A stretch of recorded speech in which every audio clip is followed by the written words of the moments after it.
ሰበር አስደንጋጭ ዜና ተሰምቷል። በአዲስ አበባ ፖሊስ አባሉ የተፈጸሙ ከባድ አካላዊ ጥቃት ከፍተኛ የህዝብ ቁጣን ቀሰቀሰ።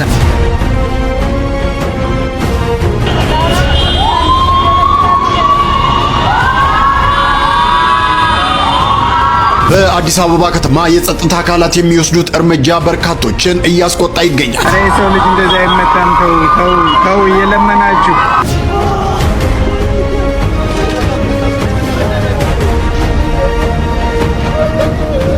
ማየት እጅግ በጣም ያሳዝናል። ወጣቷ በትግራይ ክልል ያለውን ሁኔታ በሚዲያ ወጥታ በድፍረት ተናገረች።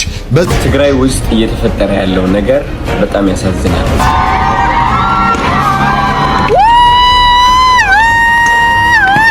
ሰላም ጤና ይስጥልን ውድ የቃል ሚዲያ ቤተሰቦች እንደምን ቆያችሁ? እግዚአብሔር ሰላም ከሁላችን ጋር ይሁን እያልን ወቅታዊና አዳዲስ መረጃዎችን ይዘን መጥተናል። ቪዲዮውን ከመጀመራችሁ በፊት ላይክ በማድረግ ጀምሮ እንዲሁም ሀሳብ አስተያየታችሁን የኮሜንት ሴክሽን ላይ ያስቀምጡልን። ቀጥታ ወደ ቪዲዮ እናልፋለን። ሰብስክራይብ ለምንድን ነው የማታደርጉት? አሁን አድርጉ። በአዲስ አበባ ከተማ የጸጥታ አካላት የሚወስዱት እርምጃ በርካቶችን እያስቆጣ ይገኛል። በቪዲዮ ተቀርጾ በማህበራዊ ሚዲያ ላይ የተለቀቀው ማስረጃ እንደሚያሳየው አንድ የህግ አስከባሪ አባል በአንድ ግለሰብ ላይ የፈጸመው ከባድ አካላዊ ጥቃትና እንግልት ፍንትው አድርጎ ያሳያል። ይህ ቪዲዮ በማህበራዊ ሚዲያ ላይ መሰራጨቱን ተከትሎ በርካቶች ቁጣቸውን እየገለጹ ይገኛሉ። እንደምትመለከቱት በግልጽ እንደሚታየው ሰማያዊ የፖሊስ ዩኒፎርም የለበሰ አንድ አባል አንድን ግለሰብ በኃይል እየጎተተና በተደጋጋሚ እየደበደበው በጭቃማ የልማት መንገድ ላይ ሲነዳው ይስተዋላል። ይህ የህግ አስከባሪው ጭካኔና ስልጣንን አላግባብ መጠቀም በርካታ ማህበረሰብ አባላትን በእጅጉ ያስቆጣ ሲሆን ድርጊቱ የዜጎችን ሰብአዊ መብትና ክብር በግልጽ የጣሰ መሆኑን ብዙዎች እየገለጹ ይገኛሉ።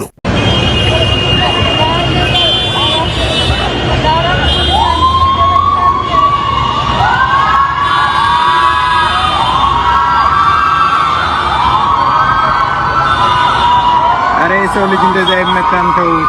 ተው እየለመናችሁ። ሰው ልጅ እንደዛ አይመታም። ተው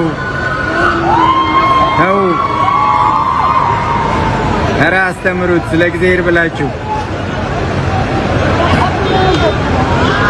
ተው።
መኪናውን እየሰበረው ነው።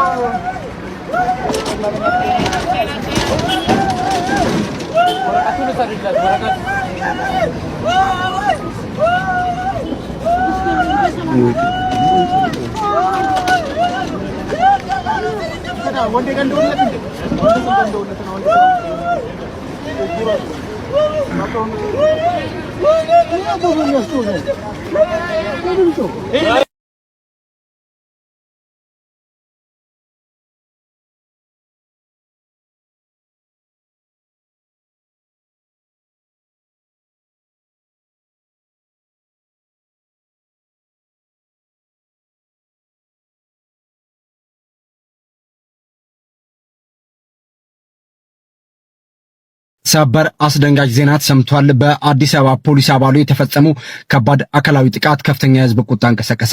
ከላይ በቪዲዮ ላይ እንደምታዩት አንድ የህግ አስከባሪ አባል በኃይል እየጎተተና በተደጋጋሚ እየደበደበው በጭቃማ ቦታ እየጎተተው የፈጸመው ጥቃት ብዙዎቹን አስቆጥቷል። በአዲስ አበባ ከተማ ውስጥ አንድ የህግ አስከባሪ አባል በዚህ ላይ የፈጸመውን ከባድ አካላዊ ጥቃትና እንግልት የሚያሳይ ተንቀሳቃሽ ምስል በማህበራዊ ሚዲያ ላይ መሰራጨቱን ተከትሎ ከፍተኛ የህዝብ ቁጣ ተቀስቅሷል። ይህ የህግ አስከባሪው ጭካኔና የስልጣን አላግባብ አጠቃቀም በርካታ የዲጂታል ማህበረሰብ አባላትን በእጅጉ ያስቆጣ ሲሆን ድርጊቱ የዜጎችን ሰብአዊ መብትና ክብር በግልጽ የጣሰ መሆኑን ብዙዎቹ እየገለጹ ይገኛሉ። ህግን የማስከበር ኃላፊነት ያለባቸው አካላት ተጠርጣሪዎችን በቁጥጥር ስር በሚያውሉበት ወቅት በህጋዊና ሰብአዊ አሰራር መመራት እንደሚገባቸው የሚገልጹት ገለልተኛ ወገኖች እንዲህ አይነቱ የአደባባይ ድብደባ በህዝብና በፖሊስ መካከል ያለውን አመኔታ ክፉኛ እንደሚጎዳና እንደሚሸረሽረው ያሰመሩበት በመሆኑ የአዲስ አበባ ፖሊስ ኮሚሽን በጥቃቱ ላይ የፈጸመውን ጥቃት ያደረሰውን በርካታ የተሳተፈው የፖሊስ አባል በአስቸኳይ ለይቶ በህግ እንዲጠየቅና በአግባብ ለህዝብ ግልጽ ማብራሪያ እንዲሰጥበት ጠይቋል። ወጣቶች ልጆቻቸውን ከውትድርና ለመከላከል እጃቸው ላይ ያለው መሳሪያ ድንጋይ ብቻ ሲሆን ድንጋይን ተጠቅመው ልጆቻቸውን ለማዳን ሲጣጣሩ ማየት እጅግ በጣም ያሳዝናል። አይኖ ይሄ ጉዳይ በጣም ሴንሲቲቭ ነው፣ እንደዚሁም ደግሞ ፖለቲካል ነው። ፖለቲካው የሆነበት ምክንያት ደግሞ ብዙ ገፊ ምክንያቶችም ለዚህ ነገር ሊሆኑ ይችላሉ። በሀገራችን እንደዚህ አይነት ነገር ማየት እጅግ በጣም የሚያሳዝን ነው። ነገር ግን ለነዚህ እናቶች ድምጽ አለመሆን፣ ለነዚህ እናቶችም መልእክታቸውን አለማስተላለፍ እጅግ በጣም ከባድ ነው። በርካታ ሰዎች እነዚህ ቪዲዮዎች ላይ ሜንሽን እያደረጉ ይገኛሉ። ይሄ የሆነው በመቀሌ ከተማ ነው፣ 05 ሰፈር ማለት ነው። እንደምትመለከቱት እናቶች ልጆቻቸውን ከውትድርና ለማስቀረት ማለት ነው ያላቸው አቅም ድንጋይ ነው። ድንጋዩንም እየተጠቀሙ ይገኛሉ። ዛሬ እንደዚህ አይነት ቪዲዮዎች በሰፊው እየተሰራጩ ይገኛሉ። ፈጣሪ ሰላሙን ያምጣልን። የሚመለከታቸው አካላትም ለህዝባችን ሰላም ሲሉ እባካችሁ ሰላምን አምጡልን ማለት እፈልጋለሁ። ይህን እንግዲህ ባለፈው ያው አይተን ነበርና እናቶች እንግዲህ እዚያ እንደምትመለከቱት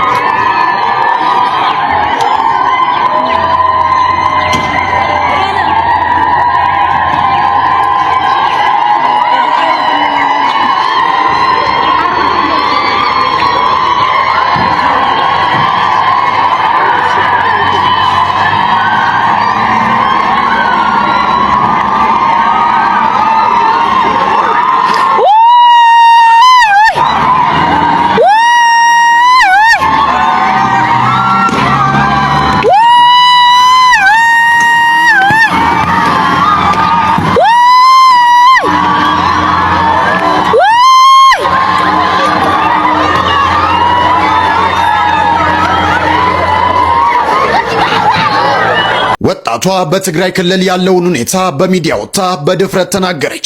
በዚህ ሰዓት የወጣቷ ንግግር ማህበራዊ ሚዲያውን ተቆጣጥሮታል። በትግራይ ክልል ዋና ከተማ መቀሌ የምትገኝ አንዲት ወጣት በማህበራዊ ሚዲያ ባሰራጨችው አዲስ ቪዲዮ መልእክት በክልሉ ውስጥ አስደንጋጭ የሆነ የግዳጅ ወታደራዊ ምልመላ እየተካሄደ መሆኑን አረጋግጣለች። ወጣቷ በቪዲዮው ላይ እንዳብራራችው ህፃናትን ጨምሮ በርካታ የክልሉ ነዋሪዎች ከቤተ ክርስቲያን፣ ከመንገድና ከሆቴሎች እየታፈሱ ወደ ጦርነት ማሰልጠኛዎች እየተወሰዱ ነው ስትል ተደምጣለች። የወጣቷ ትችትና ተቃውሞ ጦርነቱ አሸናፊ የሌለው መሆኑን በመጥቀስ የባለስልጣናት ልጆች በውጭ ሀገር እየኖሩ የደሃ ልጅ ለጦርነት መማገዱን አውግዛለች። መሞት ካለብኝ እዚሁ ግደሉኝ እንጂ ወደ ጦርነት አልሄድም ስትልም ምሬቷን ገልጸም። ትግራይ ውስጥ እየተፈጠረ ያለው ነገር በጣም ያሳዝናል። ሰላም አዶናይ ይባላለሁ። የ26 ዓመት ወጣት ነኝ። የተወለድኩት መቀሌ። ትግርኛ ቀደም ጥረት አድርጌ ማውራት እችላለሁ። ከትግራይ ጋር ለየት ያለ ግንኙነት አለኝ። የመጣሁበት የሚያኮራኝ ወጣት ነኝ። የመጣሁበት የማድረሳ ወጣት ነኝ። ባይገርማችሁ ይህ ዓመት እየጠበቅኩት የነበረው አንድ ትልቅ ነገር አለ። አሸንዳ ማለት ከበዓል በላይ ነው። አሸንዳ ማለት ብዙ የትግራይ ተወላጆች አብረው ሴሌብሬት የሚያደርጉት ትልቅ የህፃንነት ትውስታችን ነው። አሸንዳ በጣም እየጠበቅኩት ነበር። እስካሁንም ነገሮች ሰላም ይሆናሉ ብዬ ጠብቄም ነበር። የትግራይ ወጣቶች በጣም ያሳዝኑኛል። ምክንያቱም ከማንም ፍጡር በላይ ተስፋ ያላቸው ወጣቶች ናቸው። ልክ እንደኔ ያለፈው ዓመት አሸንዳ ስመለስ ወደ መቀሌ የተሰማኝ ስሜት ምን እንደሆነ ልንገራችሁ። አብዛኛው ወጣት ምን ያህል እየሞከረ እንዳለ፣ ምን ያህል በእግዚአብሔር እየተማመነ እንዳለ ነው ያስተዋልኩት። ምን ያህል ተስፋ እንዳለው። የእነዚህ ወጣቶች ተስፋ ግን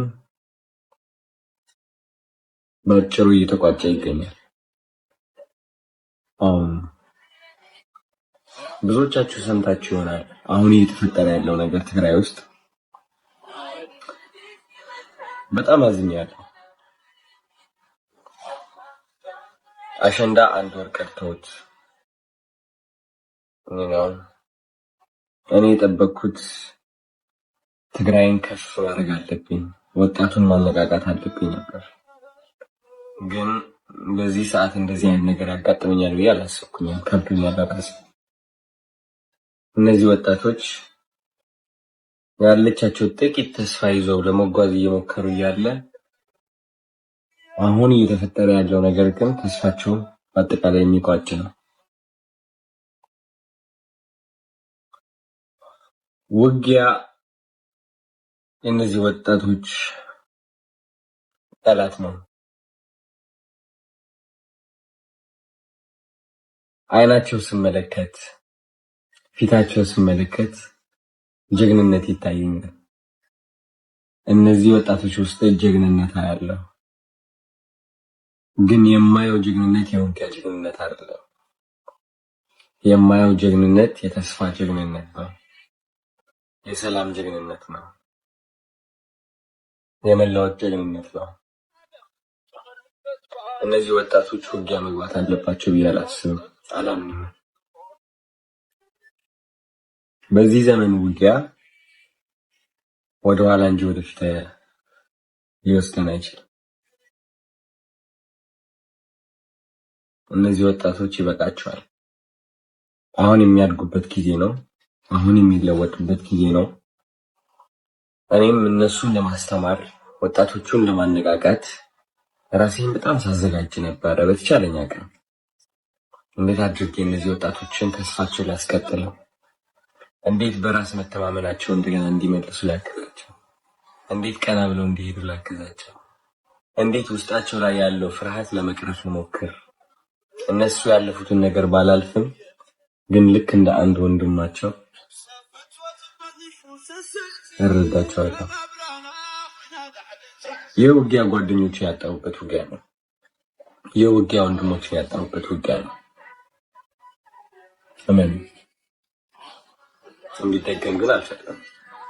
ያመኛል በጣም። ታሪክ መደገም የለበትም። ከፍ ብለን መገኘት አለብን ከታሪካችን። ከፍ ብለን መገኘት አለብን። መስተካከል አለብን። በጣም ይህ መልእክት ለኢትዮጵያ ለሁላችሁም። ትግራይ ስትባል መሬት የምትመስላችሁ ከሆነ ተሳስታችኋል። ትግራይ ስትባል ብሔር የሚመስላችሁ ከሆነ ተሳስታችኋል። ትግራይ ከዛ በላይ ነች። ትግራይ ማለት ኢትዮጵያ ነች። ኢትዮጵያ ማለት ደግሞ ድንበር አይደለችም። ኢትዮጵያ ማለት ብሔር አይደለችም። ኢትዮጵያ ማለት ሃይማኖት ብቻ አይደለችም። ኢትዮጵያ ፍቅር ነች። ኢትዮጵያ መከባበር ነች። ኢትዮጵያ አንድነት ነች። አንድነት ውስጥ ከሆን እነዚህ ወጣቶች እያለፉበት ያለው ነገር ይገባናል። ምንም ንግግርም አያስፈልግም። እንረዳቸው፣ እናግዛቸው፣ እንቆምላቸው። ሰዎች ናቸው። ስለዚህ ሁላችንም አብረን ለሰላም መቆም አለብን። ውጊያ አንፈልግም ማለት አለብን። የውጊያ ዘመን ላይ አይደለንም ያለነው። ይበቃል። ብንሰርቅም ባንሰርቅም እንኳን ክርስቲያኖን መሬት